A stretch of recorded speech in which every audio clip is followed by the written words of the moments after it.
नेपाल के रास्ते जैसे मोहम्मद के 3 आतंकवादी बिहार में घुस जाते हैं और पूरे बिहार में जो है अलर्ट हो जाता है। इस पर क्या कहिएगा आप? अब बताइए, ये सरकारें ना निकम्मी है। हमारे सीमा के अंदर आतंकवादी जैसे मोहम्मद के 3 आतंकवादी घुस जाते हैं। ये कैसे घुसा भाई?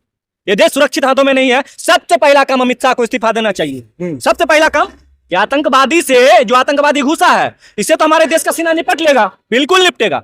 इसका इनकाउंटर होगा, ये फिक्स है। आज पकड़ाए, कल पकड़ाए, पकड़ाएगा ये। सबसे बड़ी बात तो ये देश सुरक्षित हाथों में नहीं है। नरेंद्र मोदी सिर्फ डंका बजाते हैं घूम घूम के कि देश सुरक्षित हाथों में है। ये अगर देश सुरक्षित हाथों में रहता तो कुछ दिन पहले 200 किलो आरडीएक्स कहां से आया, इसका अभी तक पता नहीं चला है। बताइए, हमारे कितने जवान शहीद हो गए, हमारे कितने जवान शहीद हो गए कुछ दिन पहले। वही नेपाल के रास्ता से सीमा भाभी आ जाती है यूपी के अंदर, जो पूरे देश की भाभी बनी हुई है। अभी भाभी में भाभी सीमा भाभी बनी हुई है। वही सीमा भाभी आई, विदेश की भाभी बनी हुई है। वो कैसे आई, क्यों आई? हो सकता है आतंकवादी होगी, वो जासूस होगी। क्यों नहीं उसको देश से बाहर निकाला गया?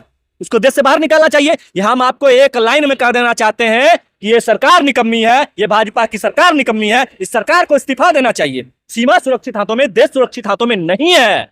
बार बार आपको कहते हैं, जैसे मोहम्मद के आतंकवादी हमारे देश के अंदर कैसे घुसे। बताइए, आज पूरा बिहार अलर्ट है। और एक बात और आपको बता देना चाहते हैं कि ये तो ठीक है, लेकिन एक बात और सुन लीजिए, बिहार के अंदर चुनाव भी नजदीक है। चुनाव भी आ गया है बिहार के अंदर। बिहार के अंदर चुनाव आ गया है। हो सकता है कि सोची समझी राजनीति हो, बिल्कुल